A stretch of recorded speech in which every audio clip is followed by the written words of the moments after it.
Hello friends, welcome back. I am Vivek Singhal from tradingwithvivek.com। और काफ़ी दिनों के बाद आज वीडियो बन रही है क्योंकि मैं लीव पर था। मैंने ट्विटर पर यहाँ पर अपडेट भी किया था। तो अगर आप मुझे ट्विटर पर फॉलो नहीं करते हो सो दिस इज़ बेटर कि आप मुझे ट्विटर पर फॉलो कर लें, जिसको हम x.com कहते हैं अभी।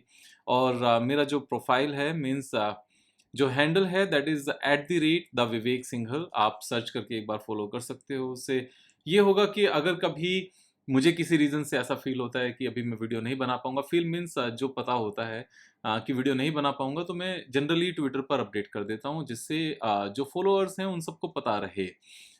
तो यहाँ पर पिछले 10 दिन में लास्ट 10 डेज़ में काफ़ी सारी उठापटक हुई ग्लोबल सिनेरियो को लेकर। जो हमास वर्सेस इज़राइल की जो वॉर है, जो भी रीज़न्स रहे, जिसने भी पहले कार्रवाई की और जो भी बाद में रिज़ल्ट निकले, तो यहाँ पर अगर किसी भी कंट्री के ऊपर कोई भी अगर ग्रुप यहाँ पर अटैक करता है तो अपनी सेल्फ डिफेंस में और अपने सर्वाइवल के लिए पलटकर वार किया ही जाता है। सो इंडिया ने भी ऐसा किया था जब कारगिल के टाइम पर वॉर हुई थी। सामने से लोग आ गए थे अपने एनिमी कंट्री की तरफ से। तो पलट कर जवाब देना ज़रूरी है, ये सब चीज़ें सही हैं। अब यहाँ पर सिनेरियो ये नज़र आता है आजकल के ग्लोबल सिनेरियो में कि इसका इम्पैक्ट क्या होगा। इसके इम्पैक्ट को जानने के लिए हमें इस बात को समझना है कि कौन-कौन सी कंट्रीज़ किस-किस कंट्री के फ़ेवर में आएँगी और ये एक बड़ा रूप लेगी या चीज़ें यहीं ख़त्म हो जाएँगी। क्योंकि ये सारी बातें लास्ट 7-8 डेज़ से चल रही हैं। और अगर हम देखें तो जो कंट्रीज़ मिडल ईस्ट में हैं, जिनको गल्फ़ कंट्रीज़ हम कहते हैं, उनमें से कोई भी एक्चुअल में हमास के फ़ेवर में नहीं आया है अभी तक। चाहे वो सऊदी अरेबिया हो, चाहे ओमान हो, चाहे मस्कट हो, चाहे बहरीन हो या फिर यूएई हो, चाहे इजिप्ट हो या फिर टर्की हो। मीन्स डायरेक्टली किसी ने भी अपनी तरफ से कोई भी सेना नहीं भेजी है इज़राइल के अगेंस्ट।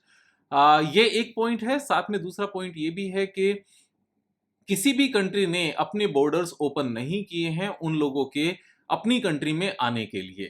तो ये एक बहुत बड़ा पॉइंट है। इससे हमें क्लैरिटी आती है कि कोई भी कंट्री, चाहे वो मुस्लिम कंट्री हो, चाहे वो हिंदू कंट्री हो, चाहे वो क्रिश्चियन कंट्री हो, मीन्स जहाँ पर इन अलग-अलग धर्म के लोगों की जो तादाद है वो ज़्यादा हो, कोई भी अपने देश में आतंकवादियों को नहीं आने देता और ना ही पसंद करता है। क्योंकि जो टेररिस्ट हैं वो टेररिस्ट ही हैं, इस बात का सबको पता है।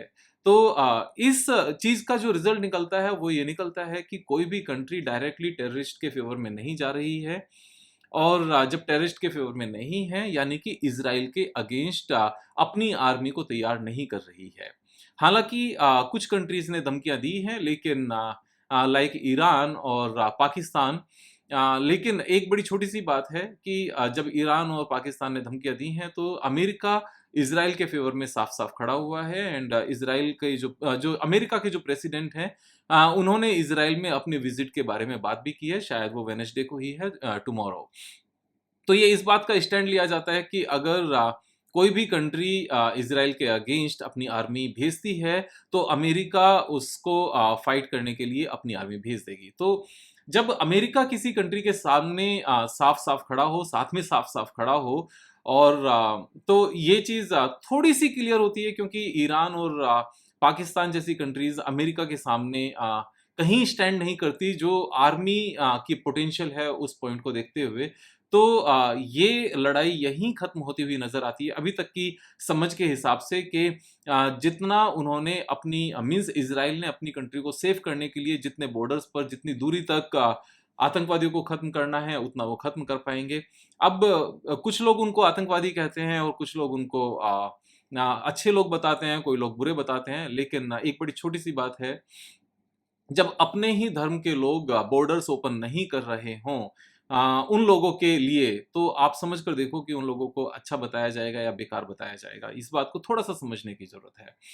तो एनीवेज़ हम जो इस सब बात को डिस्कस कर रहे हैं वो अपने स्टॉक मार्केट के कॉन्टेक्स्ट में कर रहे हैं कि स्टॉक मार्केट का सिनेरियो कैसा नज़र आता है। तो ऐसे टाइम पर जब मार्केट में मीन्स जियोपॉलिटिकली इतनी बड़ी प्रॉब्लम चल रही हो, वॉर हो, और तो उसके बावजूद भी निफ्टी और बैंक निफ्टी का नहीं गिरना और थोड़ा-सा ऊपर की तरफ ही जाना, ये इस बात के संकेत हैं कि बुरी खबरों को यहाँ पर डाइजेस्ट किया जा रहा है। तो यहाँ समझने वाला क्या पॉइंट है, एक बहुत पुरानी समझ है ये कि जब मार्केट में रैली होती है, मार्केट में अच्छा समय होता है, तो बेकार खबरों को भी डाइजेस्ट कर लिया जाता है और अच्छी खबरें आती हैं तो वो रैली को यहाँ पर पुश करती हैं ऊपर की तरफ को। और जब बेकार टाइम होता है तो यहाँ पर अच्छी खबरें भी एक्चुअल में डाइजेस्ट हो जाती हैं और बुरी खबरें मार्केट में स्टॉक मार्केट को और ज़्यादा नीचे ले आती हैं। तो यहाँ पर बेकार खबरों के चलते अगर मार्केट नीचे नहीं जा रही है, इट मीन्स जैसे ही ये खबरें यहाँ पर बंद होंगी, जैसे ही ये सीज फायर होगी, उसके इमीडिएटली बाद स्टॉक मार्केट यहाँ से तेजी की तरफ बढ़ना शुरू हो जाएगा, ऐसा लगता है। एक और पॉइंट यहाँ पर है, हम इस पर्टिकुलर वॉर को यूक्रेन और रशिया वॉर नहीं मान सकते। उसका रीजन है इजराइल और हमास एज सच कोई भी ग्लोबल सप्लायर नहीं है किसी भी प्रोडक्ट के। ऐसा नहीं है कि वो ग्लोबली बहुत ज़्यादा सप्लाई करते हैं और यहाँ पर क्योंकि दोनों वॉर में इंडल्ज हैं तो ऐसा चलते हुए बहुत सारे प्रोडक्ट्स ऐसे होंगे जो सप्लाई बंद हो जाएगी, जिसकी वजह से वापस से इन्फ्लेशन आना शुरू हो जाएगा या फिर सप्लाई चेन पर इम्पैक्ट आएगा और प्रोडक्शन यहाँ कम हो जाएगा। ऐसा नहीं है। रशिया के केस में और यूक्रेन के केस में इस तरह की सिचुएशन थी क्योंकि यूक्रेन और रशिया बहुत सारी ऐसे प्रोडक्ट्स हैं जो ग्लोबली सप्लाई करते हैं और उसकी वजह से उनकी सप्लाई में कमी आने से यहाँ पर इन्फ्लेशन बढ़ा, प्रोडक्शन कम हुआ और इकोनॉमिक ग्रोथ पर इम्पैक्ट आया। लेकिन इसराइल और हमास के केस में ऐसा नहीं है।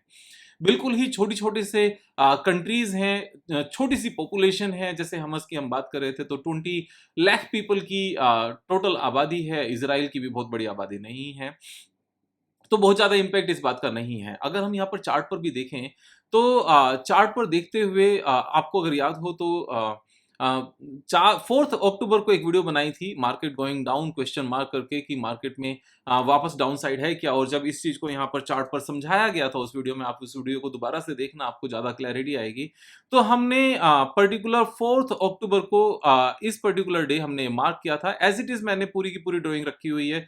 जनरली मैं ड्राइंग को तब तक चेंज नहीं करता जब तक कुछ नया ना हो जाए। तो हमने एक ज़िगज़ैग वे में यहाँ से ग्रोथ आती हुई देखी थी डाउ थियरी में और इस बात को मार्क किया था कि जब तक दिस पर्टिकुलर लेवल जो 19,200 का है ये ब्रेक नहीं होता, तब तक हमारा डाउ थियरी के बेस पर जो अपसाइड बना हुआ है, अप ट्रेंड बना हुआ है, वो डाउन जाते हुए नजर नहीं आता। और जो हमने 2 लाइन पहले से खींची थी, ये एग्जैक्टली सेम लेवल पर ऐसे ही सपोर्ट ली जैसा उस वीडियो में बताया था 4 अक्टूबर की, और वहां से लगातार रैली ही आती गई। अब ड्यूरिंग दिस पीरियड जब यहाँ पर रैली आई है, अब जब मार्केट यहाँ से रिकवर होगी तो पूरा सीधा सा इंडिकेशन है कि जो लास्ट टाइम हाई बना था, क्योंकि डाउ थियरी में हायर हाई हायर बॉटम बना रहा है, तो यहाँ से निकलेगा और फिर लगातार चीजें चलनी ऊपर शुरू हो जाएंगी। उसका एक और इम्पैक्ट है, एक और पॉइंट है, जो कंपनीज यहाँ पर बिग साइज कंपनीज हैं, उनके रिजल्ट्स जितना हम बेकार सोच रहे थे उतने बेकार नहीं आए हैं और रिजल्ट्स अच्छे आते हुए नजर आए हैं। रिजल्ट्स अच्छे और बेकार हमेशा जैसा सोचा जाता है, जैसा एस्टिमेट किया जाता है, उसके कॉन्टेक्स्ट में देखा जाता है, इंडिविजुअल बेसिस पर नहीं देखा जाता। चाहे वो अब टीसीएस है और चाहे यहाँ पर एचडीएफसी बैंक है, मेजोरिटी बड़े बड़े जो रिजल्ट्स आए हैं, चाहे वो इन्फोसिस है, बाकी रिजल्ट्स धीरे धीरे आ रहे हैं और यहाँ से तो इस हिसाब से तेजी आती हुई नजर आती है। सबसे बड़ा पॉइंट यहाँ पर समझने वाला यही है कि जब यहाँ पर ग्लोबली वॉर चल रही हो, उस टाइम पर भी मार्केट का धीरे धीरे ऊपर की तरफ खिसकना, ये अपने आप में एक पॉजिटिव संकेत है और ये इसी बात को दिखाता है कि बेकार खबरों के चलते भी अगर स्टॉक मार्केट नहीं गिर रही है, it means stock market up trend में है और जैसे ही ये बेकार खबरें आनी बंद होंगी, यहां पर स्टॉक मार्केट ऊपर को चलना शुरू हो जाएगी। और यहां पर हम सेम ही अगर बैंक निफ्टी का भी चार्ट देखने लगे तो जो यहां पर सपोर्ट पहले बनी हुई थी 4 अक्टूबर को, वही सपोर्ट उसने कायम रखी। 3-4 बार सेम लेवल पर सपोर्ट ली गई। ये 4 अक्टूबर वाला हमारा कैंडल है, सेम लेवल पर सपोर्ट आई, फिर उसके बाद में नीचे जो पहले लो बना सेम सपोर्ट रही और फिर सेम ही इस रेंज में सपोर्ट बनती हुई नजर आई, जहां पर पहले भी ये 3-4 बार सपोर्ट यहां पर ले चुका है। तो अगेन यहां से वापस से मेरे हिसाब से जो मेरी समझ है, क्योंकि मार्केट गिर नहीं रही है, ग्लोबल टेंशन के चलते भी यहां से ऊपर की तरफ चलते हुए नजर आता है।